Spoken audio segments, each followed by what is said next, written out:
Hello, everyone. Welcome inside the Red Earth Production Studios for this edition of YBMcast, powered by Game 7 Baseball, Game7Baseball.com. Get registered. It's happening right now.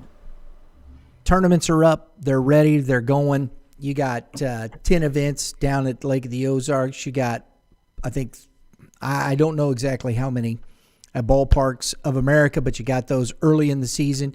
You got tournaments happening in Tennessee, Kentucky, Illinois, Missouri, St. Louis area metro, the new complex out in Warrenton with turf fields happening this year, new for 2024. Game7Baseball.com. We're going to be out there. We're going to have some fun, and we'll see you all at the ballpark. So get your team registered. Game7Baseball.com. All right, today on the show, we have back the guru himself, Mr. Kevin Moulder from Prep Baseball Report. Kevin, how you doing, buddy? Doing great. How about yourself? I'm fantastic. We've been talking to some really great athletes. We got Carter Cox kicked off our player spotlights for 2024 this past Tuesday. We got some good stuff coming up. We've had conversations with Trey Snyder, Bo Jonas. We had Drew Dickerson from that side of the state. We've also had conversations. A couple of you were mentioning you're working on your 2026 list. We just talked with Nolan Sissom and Brendan Pyle, so that'll be coming out Very here nice. soon. Yeah. Two dandies for 2026. I'm going to say they're going to be up there. We don't have to say that, but I'm going to say they're going to be high on the list. That's a fair guess. Couple of dandies there. Great conversation. Really fun talking to those guys as well. So looking forward to the 2026 list in that respect. When's it coming out, Kevin? Here around lunchtime. Ooh. Well, we're on Wednesday, so we're Oh, recording I'm this. sorry. Yes, it came out yesterday then. Yeah. I love that. Yeah, then, folks, yesterday. There you go. Simple as that.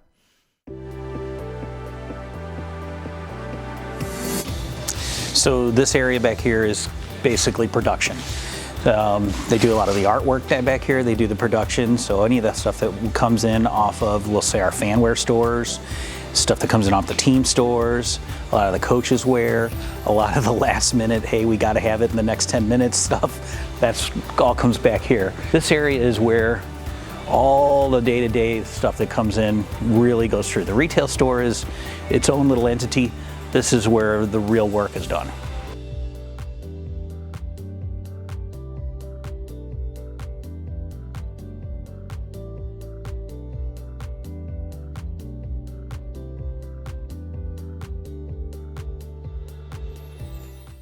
But we're going to talk a little Class 5, Class 6 baseball. We're going to talk about some of these teams upcoming.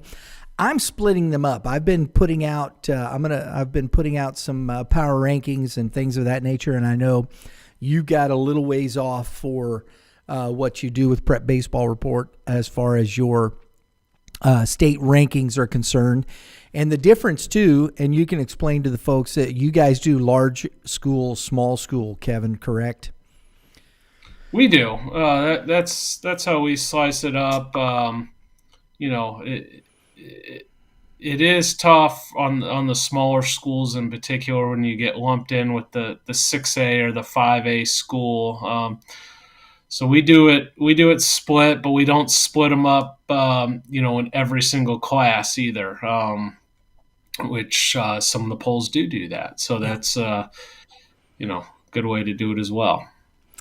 Well, I know that's what I'm going to do it for Class 6 and Class 5. I don't know that's a lot of work. It is a lot of work.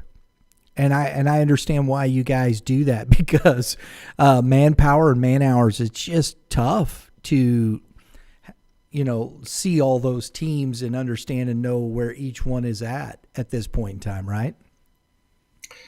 Yeah, it's interesting because it kind of goes both ways, and some people want to see just the whole state ranked as one. And they're a small school, and they say, "Hey, we can play with the big guys. We're just as good as them. What do you think? What do you think?" That type of thing, kind of like the movie Hoosiers. But it does squeeze out the little guy, if you will, the smaller school. So it's our way of doing it. Now the high school coaches they rank each class 1A, 2A, 3A, 4A, 5A, 6A, and good for them for doing. That's one look, and then there's some of our other states just do like a power rankings regardless of class. So, but that's just how we slice it. I think it's the fairest way. The anomaly every now and again that you get that you could get a team in a class 2, class 3 that could compete with class 6 and 5 teams. I mean, it could happen. I'm not saying it can't. I think back to that Kennett team a couple of years ago with Reese Robinette. They kind of had that type of group that would have been in. They were, ranked number 1 in small schools. They would have been probably a top 10 team, despite being a smaller school. But they're few and far between. There's not many. You get you're down there at the state finals, and very, very good baseball at the 2A, 3A, 4A, of course 1A as well. But when you get the 5A and especially the 6A, you can see the difference clear as day. And it's not on the individual basis. It's not like, hey, the 3A team, they could have the best player in the state. They could have the best pitcher in the state. It's not like automatically the best players automatically on the 6A team. But the difference between the 6A and a 3A is the depth in the bullpens and the depth in starting pitching. It's not just one guy. It's a small army of guys, if you will. It's not, hey, they have one good hitter or two good hitters. It's, hey, their whole lineup is going to play college baseball type thing. And that's sort of what you see when we saw Liberty North versus Francis Howell last year in the finals. That's the main difference, is the depth. Yeah. And I think that even comes to mind. I think there are certain class 5 schools, once they reach into the quarterfinals and whatnot, they may not even, if they're at the lower end of the population scale in class 5, that can get a little iffy as well with roster and depth. That's just what I've seen from my perspective. No, you're dead on. It's just there's just a little bit, and a trained eye can see it, especially as you sit there over the week. And there's always an exception to the rule, obviously. But yeah, you'll notice just a little less depth each class you go down. Yeah, and that makes which is a numbers game. It is literally, hey, I have an enrollment of 300 students versus I have an enrollment of 500 students versus 800 versus 1,000 versus 1,400 versus 2,100. So it is literally a math game. Exactly. And I hope people understand that when we're talking about these things. I like like Orrin. Is it Orrin or Oran? I can't remember. I think it's Orrin, down in the south central part of. It's Oran. Oran. My fault, folks. They're consistently in the race. They have a good program. I think they're either class 1 or 2. But they have a good program, and they get the most out of their players, and they're in. But you're not gonna, they may come up and play a team, a big time, a larger school, a class 5 school, and whatnot, and they may compete a little bit. But over the long haul, that team is not going to be able to compete against the Francis. No offense to those kids.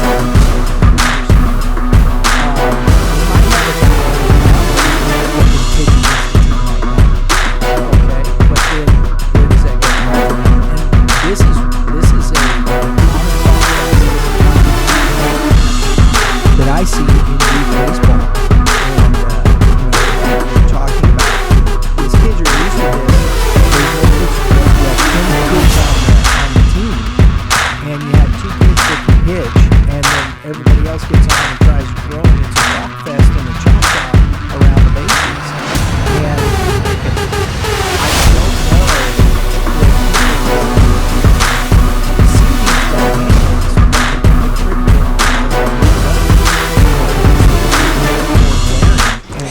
So we opened up in 2019, and basically there was a void in the area. I mean, we saw that there was an opportunity to have a retail store where people could come in and actually touch and feel the tangible object that they're buying. You know, through a week when you're playing, because you've got a couple of conference games, you're playing in a tournament. It makes a difference in how you're able to then survive through that season, and then you have that impact. If you got a pitcher that doesn't have it on that day, I can go to my bullpen because I know I got a guy. Well, if you don't know that you got a guy, it's hard to go to the bullpen. It's true. Right. And you're a pitcher, you know that, right? Well, yeah. I mean, you look at even like the St. Louis Cardinals last year, and you know, you look at the guys they went out and signed here. When you had one pitcher last year that threw over 130 innings for the St. Louis Cardinals, that has a compound effect. If you don't have innings at the starting level, then your bullpen gets taxed. You know, they go out and sign guys that are proven inning eaters, and hopefully they have a fresher bullpen this year. It's the same thing in high school. It's if you got one good arm and you have to ride them all the way through, you know, is he going to be fresh at the end of the season? Some of the larger schools don't have to tax their guys because they'll have a stable of pitchers. So that's where the size of the school comes into play. Absolutely. So let's get into this, Kevin. Let's start Class 5, and we're talking about the state. We're not talking just GAC here. We're talking about the state because I think it's an interesting look, and I did a little diligence here, and I'm sure you can help. Let's first talk about last year, districts 1 through 8. You had Festus beating Windsor for the district title. Clayton was the District 2 champion. Rockwood Summit was District 3. Fort Zumwalt South was District 4 and into the Final Four. Festus, of course, was the state champions. Borgia made it to the Final Four, District 5 champs. Then you had Glendale. I mean, look at this Final Four for Glendale. They won the district title, but it was the Final Four in that district was Glendale, Willard, Camdenton, and Branson. We talked about that last spring. What a tough bracket that was, and that's as loaded as you're going to see. And that southwest portion of the state is playing really good baseball and was obviously well represented. Absolutely. District 7, Webb City, which got to the Final Four, and McDonald County, who's always right there. They seem to have a pretty solid program year in and year out. Warrensburg and Belton. And then there are 3 schools up in this area in District 8 that I'm hoping we can do a little more and talk a little bit more about, but Kearney, Smithville, and Platte County. These 3 teams are I consistently see them in that those district hunts into the quarterfinals and Final Four in that respect. Kearney was really good last year, and I know there's a lot of people expecting them to be right back there again this year, Kevin. Another strong area, that northern part of Kansas City up there. They in particular have a lot of good 5A programs. So yeah, strong area, and I would expect, I'm going to see a lot of these guys over the winter time as we get into the high school season, but I'm well aware of the talent kind of on that northern side of Kansas City. Yeah, it's something else. So let's look at this. Fort Zumwalt South, they're returning 3 senior commits, 2 D1s. You got Carter Cox and Connor Mendel, both going to NIU. Fullhorst, I'm not off the top of my head. I can't remember where he's Valparaiso. Valparaiso. That's a D1 school too, correct? Yes. That's what I thought. So you're looking at 3 D1 commits on that team.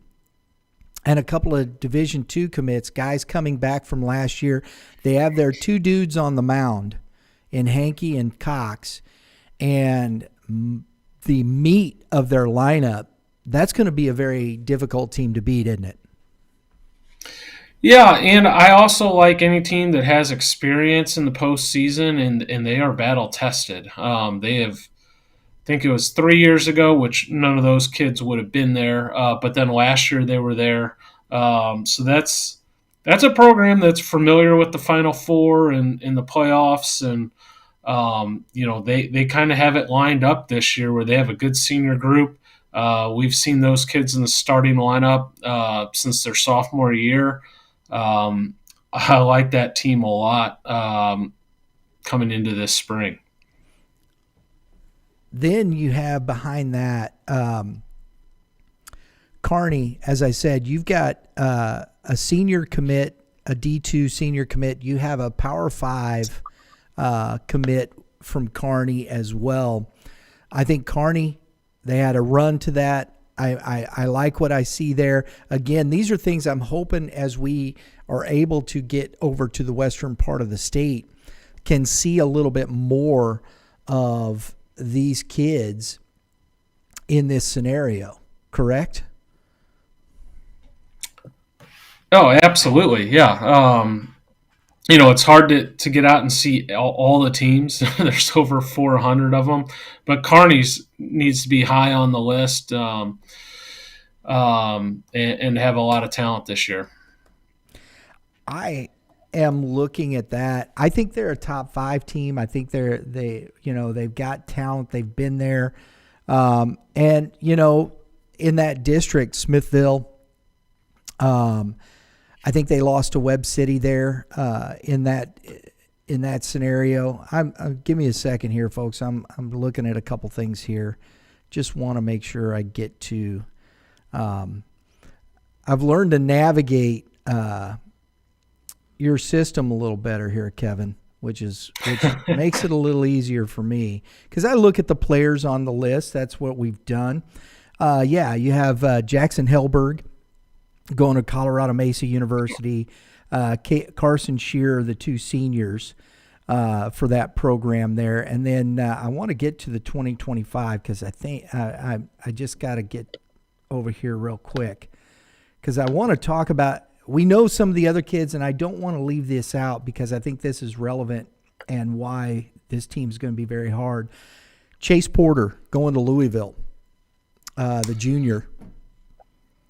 And dynamic player, one of the fastest players in the state, plus runner and good hitter, and he'll kind of key that offense. But there's a lot of pieces there. When you just talked about a number of really talented guys right there, so you can see why they'd be at the top of your list.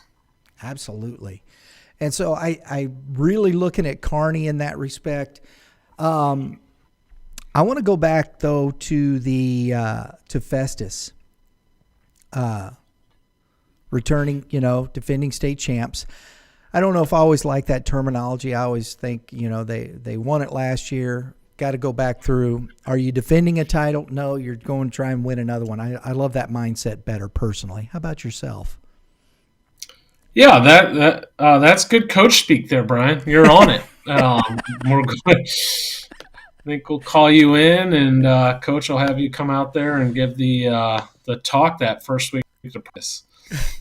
The big dog there. They've had no problem with it because they, that they're back-to-back Final Fours. So their messaging must be pretty good there at Festus. Coach Montgomery, I met him for the first time. Pleasant man, really liked him. Calm demeanor, just a real. He just seemed, didn't think nothing looked too big, for him in that respect. Because they were third place, I think the year before. If I'm not mistaken, I think they were third place, right? Yeah. And yes, then and they kind of had the bell cow on the mound, Mason Shermer.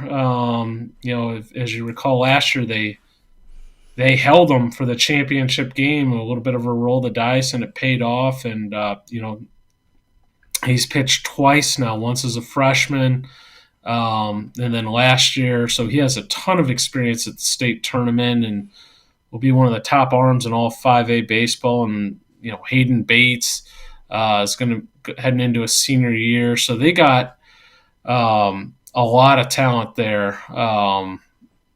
So I like that Festus Ball Club a lot. Yeah. They lost a few. Tyler Bizzle from behind the plate. He's at Missouri S&T this year.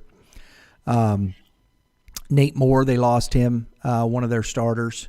And so there's going to be a little bit there. We'll have to wait and see how some of these other kids come up. But they've got plenty of pieces, and I think, it'll be interesting to see how well they put themselves in place that way as we come up to the season.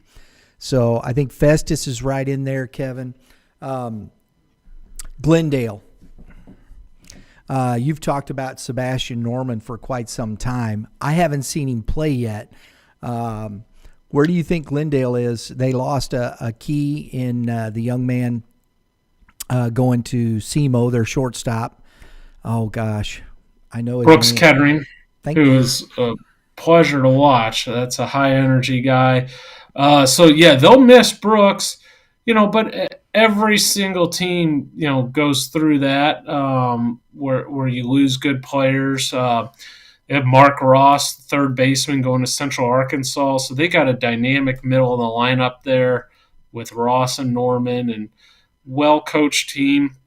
The only problem for Glendale is not their talent. I like that team. You should feel really strong with that group. That district is extremely challenging. It's a problem for the other teams in the district because they got to deal with Glendale. But when you're looking at the likes of that grouping there, you're going to have to battle your way through something. It's going to be just to win their district. Anyone that comes out of that district will have a legit chance to win state. I think that's a true statement because it's just so tough. I want to go to another one right there in that district, and that is Willard. Coach McGee just seems to just the next guy up, the next guy up, the next guy up. I mean, it's talent, make no mistake, but they're a well-coached team. When we talked with Coach McGee, we talk about the programs around here. He has that down there. He has a program.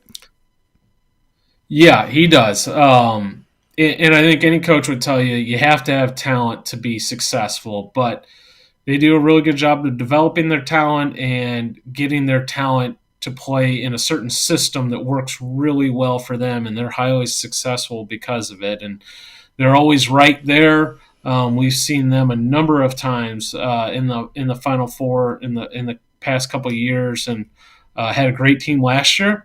And I'm fairly certain they'll have a very good team this spring as well. So they're a team that's going to be right there with Glendale, come this spring, and it's going to come down to district play, obviously. And that's true across the board, I suppose, but I think it's especially true.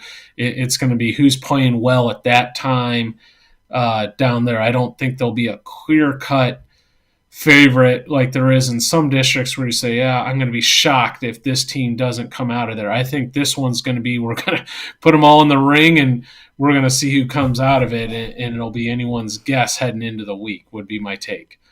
Another one I want to touch on down there that I think is they were in the Final Four last year. You got three seniors, Sean Hunt, Drew Vonderhaar going to Missouri Southern, Sam Weller going to Crowder, their shortstop, Webb City. They played very well last year in the Final Four. We watched that, and I think they're going to be right back there. I think that's, again, as we talked about, Glendale, Willard, Webb City, it's going to be fierce. And then you add Camdenton onto that. Right, and Camdenton's going to have the best arm of that group in terms of stuff, pro potential, next level potential in Cade Durnan. He's a big fella, 6'4", can run his fastball up into the mid 90s. So they're going to kind of have that ace of spades to play district play. It'll just come down to when they decide to play it, because he won't be able to pitch all 3 games, obviously. But it is nice to kind of have that trump card in your deck, and he is a true difference maker. And that's, as you said, he's the difference maker. So now you have to have that depth to get through that district, because you got to have some dudes, right?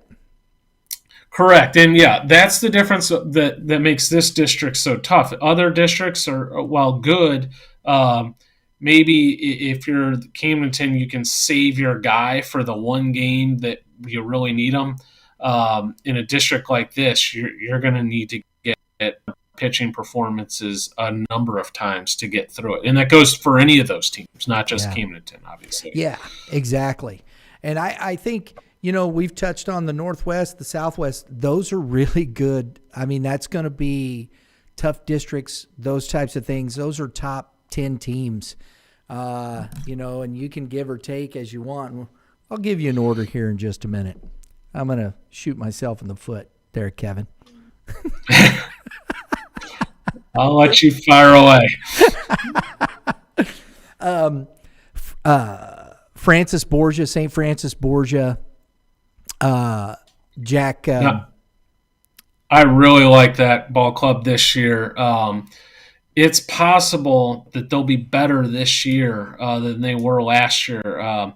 They return all of their pitch. Oh, I shouldn't say it. They return their big horses on the mound. Jack Noby leads the charge. They're super talent, one of our top talents in the state, and had a big year. He also helps is their main offensive piece as well. And then you look at Caden Carroll is back for them, huge piece of the puzzle for them. And then they have a young sophomore named Henry Vetter that is, as I'm working on my 2026 rankings, will be kind of higher up there. That's another potential Division I arm coming through the pipeline there at Borgia.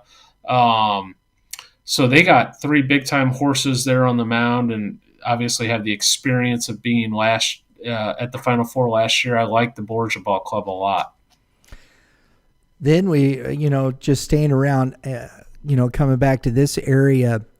Actually, we gotta give it a little love down there. I should say to West Plains. I think West Plains is going to be in that.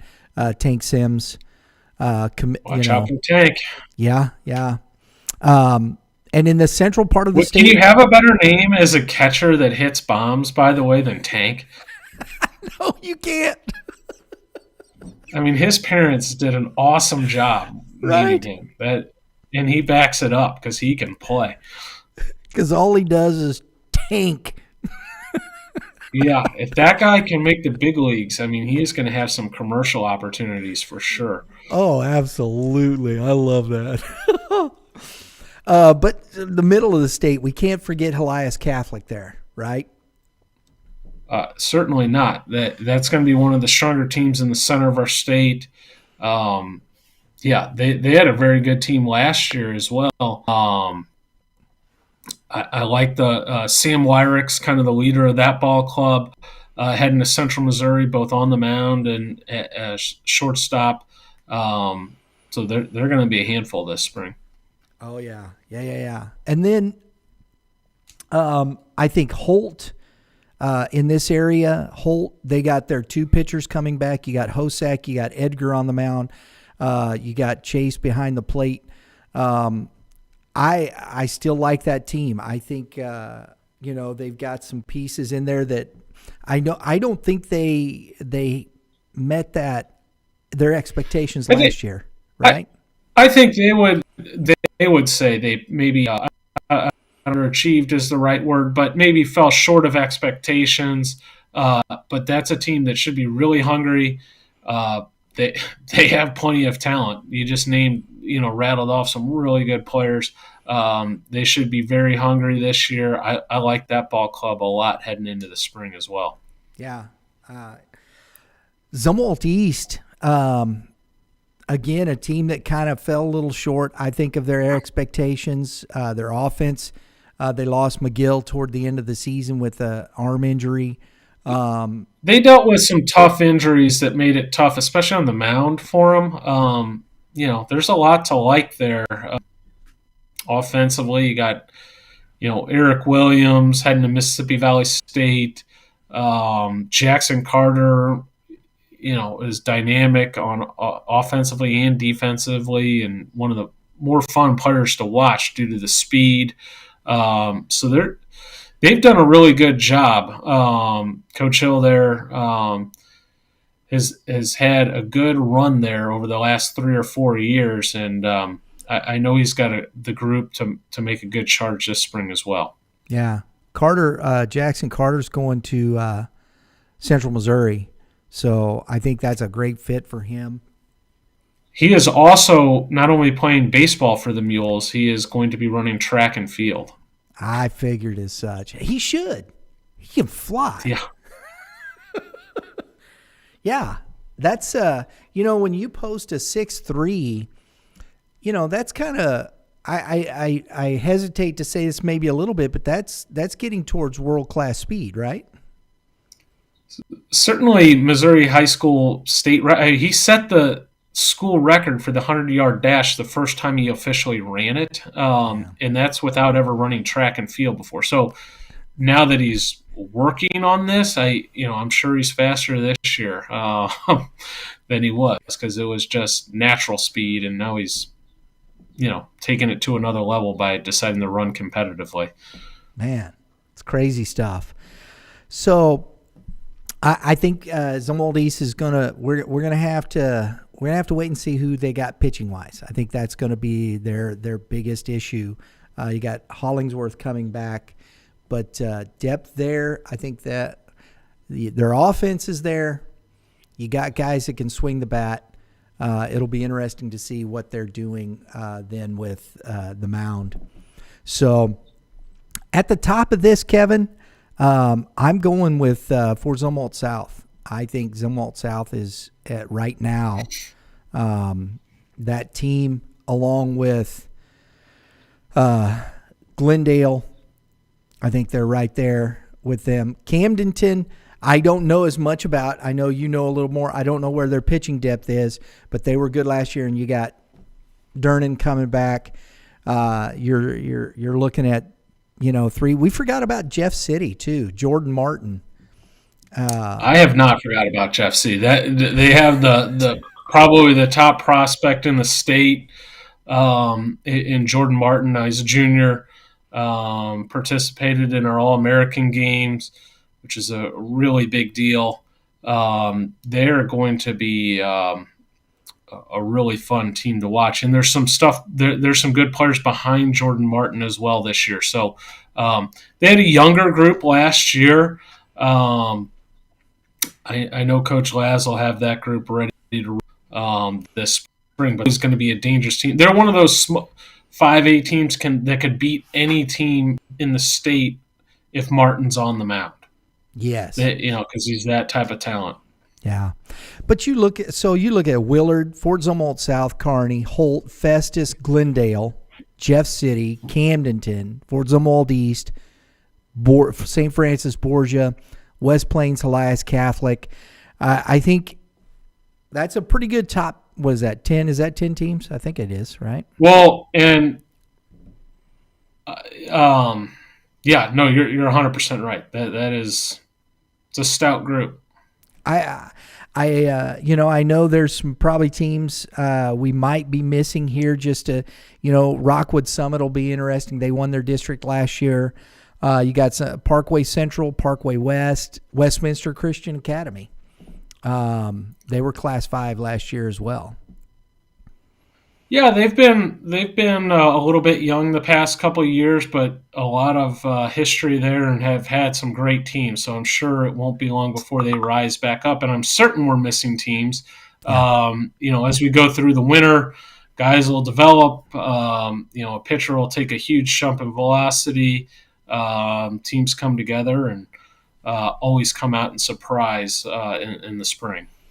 But I think that's a pretty good early top 10 group. I think we'll look at that, and we're going to continue to break down some of these other teams. We're going to work to get more information and put ourselves in that place to get to these teams. I want to finish up here, Kevin. You know what? I think we're running out of time. It's easy to do. You know what? We're just going to stick with Class 5. We'll do Class 6 next week. There's too much here.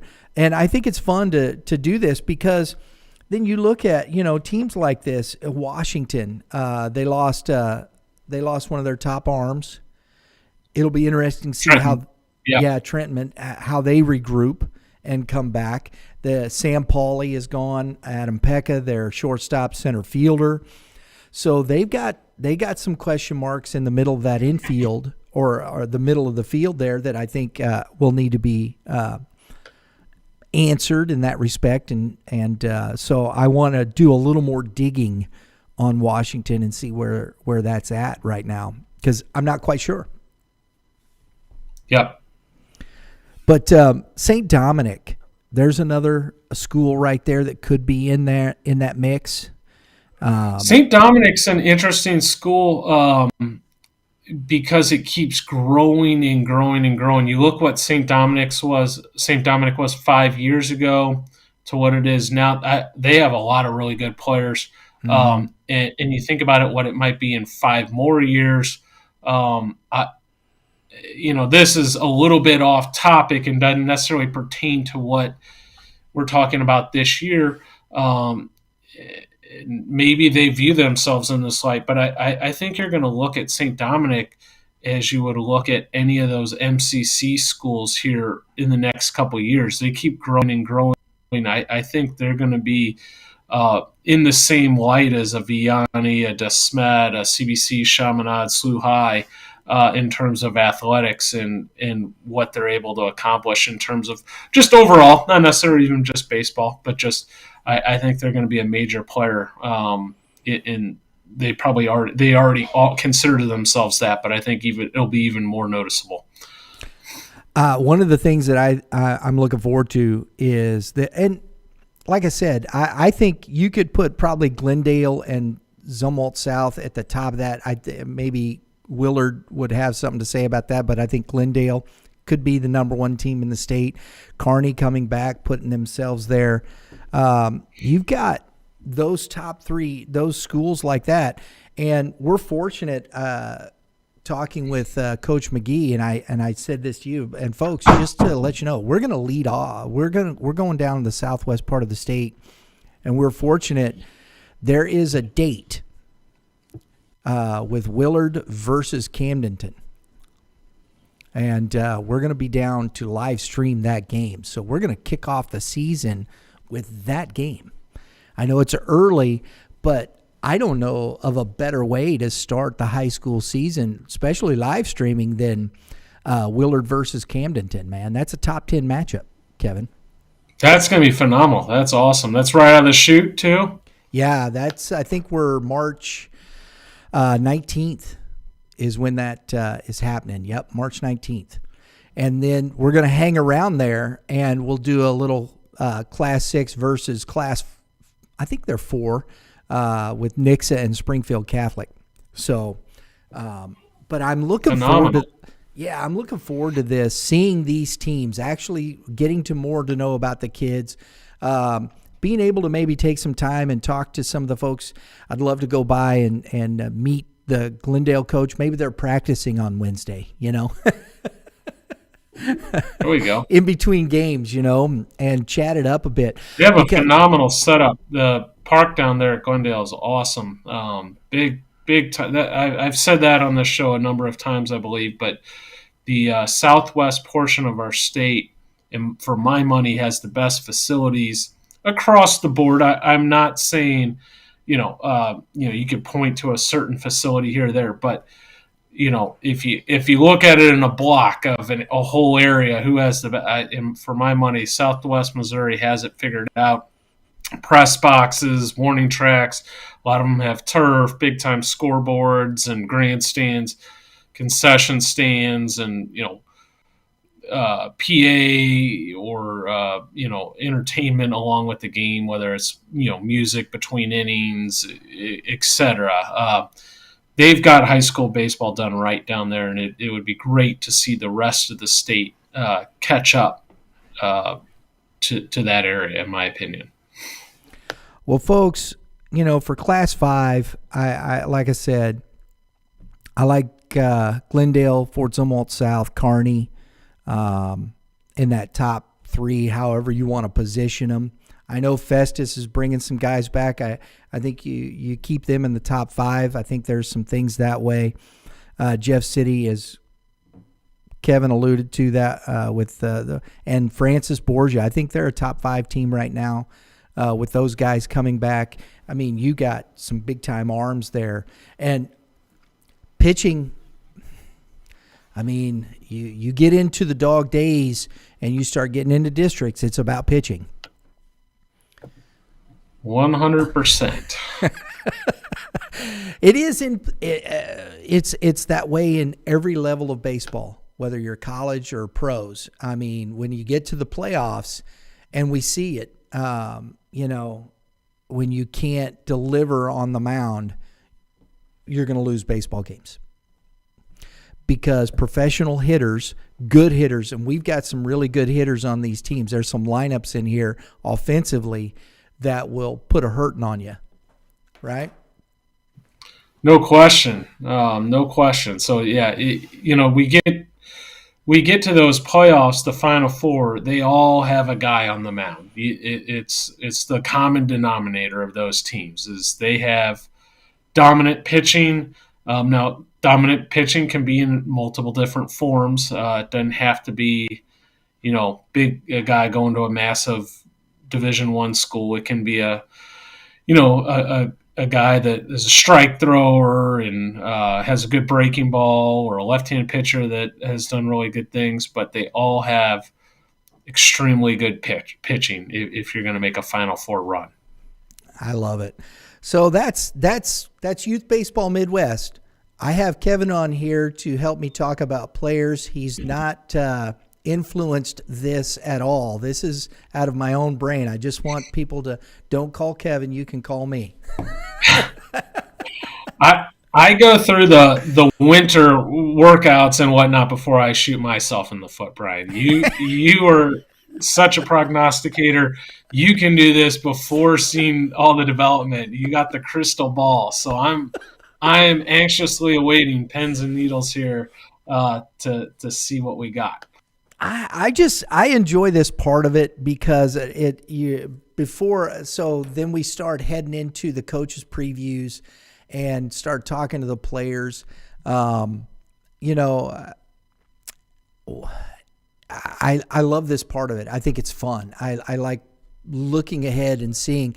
Can you see the biggest issue to me is injury. Because if you lose a pitcher, that's going to be tough to overcome. If you lose one guy on some of these teams, that can devastate your season, can it?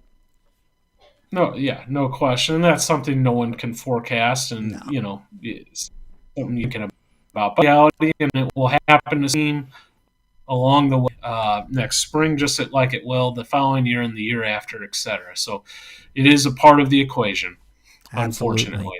Absolutely. So that's what we got for Class 5. Put in you're too early to predict top 5 for the Class 5 season. Put it in the comment below. Do that. We'd love to hear. If I'm wrong, if you think I'm wrong, please tell me what you think. Love to hear about it. Love the conversation part of this. And next week we'll take a look at Class 6. And oh my goodness, there's some serious baseball teams in Class 6. Yeah, I'm glad we're splitting this up, Brian, because there's a lot to unpack here. Right? Yeah. It's too much. You can't do it all in one show. My eyes would start bleeding. I'm trying to read all this. No, that's good. But Kevin, as always, man, appreciate the knowledge, and looking forward to the off season, continuing to discuss this as we get closer and see what falls out.